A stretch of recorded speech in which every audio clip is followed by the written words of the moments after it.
Alright, so here's my review of the Book of Clarence. I took some notes, like, as I was watching the film, so I'm gonna just kind of, like, read it out and then go from there. So, the first thing I wrote was, I'm sick of this blue bitch. I'm sick of this blue bitch in James's films. I'm fucking sick of her. I don't understand why the fuck she's dancing around in these movies. Like, and it's inappropriate. It's a biblical film, and they in a fucking club, and this naked blue bitch is dancing around. I thought the same thing in The Harder They Fall. Like, it was fucking inappropriate. The woman in the background singing about fucking slavery, and this bitch is dancing around naked. Like, I'm not understanding. And I'm sick of it. Please, in your next film, don't include her. Okay? Bejeweled eyes, teeth blinging, literal floating. I feel like all of that was very cheap and cheesy, and it was unnecessary. It really did cheapen the film. Okay? It made it cheesy.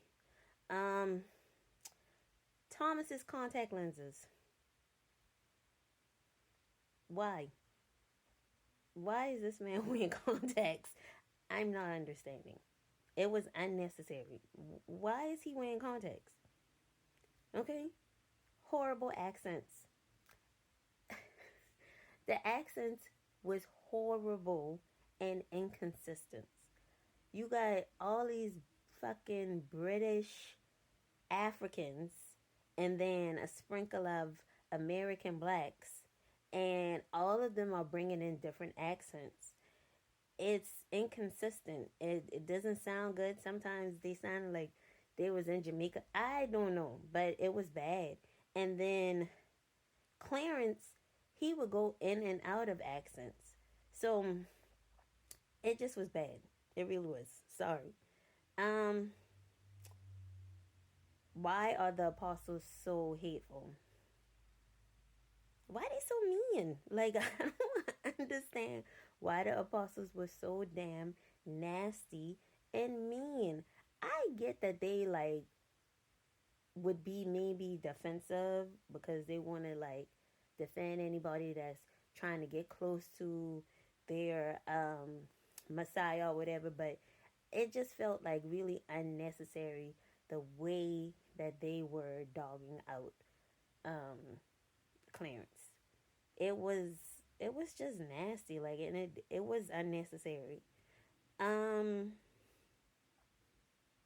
what nigga? That was the first and only time that I laughed the entire film. And it was an hour into the 2 hour fucking film. This movie just was not, it wasn't funny, and they try to market it as like a comedy, and it really wasn't. And I think the only reason I laughed when he said what nigga was because it just kind of like came out of nowhere and just like was shocking. It was that kind of laugh. So it wasn't funny. Um, I hate how they alluded to the current and historical treatment of blacks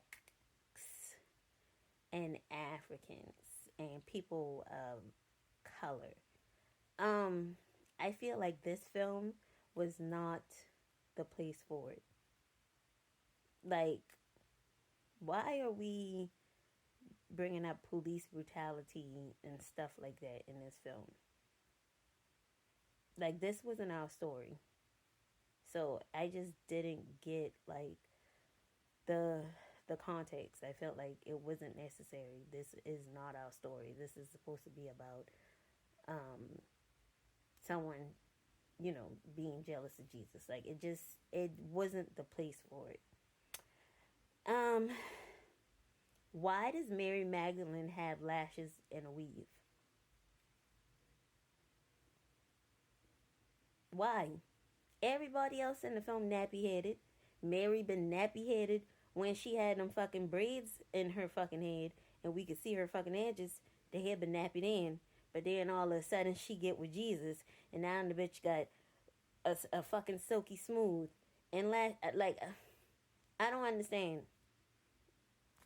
Anyway, um, white Jesus. The white Jesus thing made me smile. I think that it was um, a very smart choice. Um, and I kind of like enjoyed that. Um, kind of explaining how, but it didn't really explain how, like, he got to like really be white Jesus and how white Jesus kind of took over everything. But I I thought it was a smart choice. Um, and how did we get here? Um, I don't understand Clarence's journey and how he ended up um, spiritually and emotionally where he was at the end of the film. I don't think it made any goddamn sense, to be quite honest. I know in the synopsis it kind of says that he risked everything to carve out his own path, excuse me, to divine life. But I don't feel like that is what was portrayed in the film. Like, he wasn't trying to have a divine life. The nigga just was trying to come up. And he saw, you know, Jesus getting all this shine. And he's like, okay, well, then that's how I'm going to go about it too. That's the blueprint. I'm going to do the same goddamn thing. He wasn't trying to, he didn't really know what was actually going on with Jesus. He just was trying to come up. So, I don't know. Like, the story just did it. Clarence's story just didn't make any goddamn sense. We don't see how he got to where he was. I wrote that I enjoyed David O. I enjoyed Omar Sy. That's my guy. James McAvoy and Benedict Cumberbatch in this film. I think they um, shined, and that's about it. Um, they had a star-studded cast, and I feel like it was wasted. This film has so much potential, and I feel like it was wasted. What they displayed in the um, trailer and how they made the film seem like what it was going to be is what the film should have actually been, because um, it wasn't given, and I really didn't enjoy it, and I don't feel like people should waste their money to go see it. It just wasn't it. So I give it 1 star.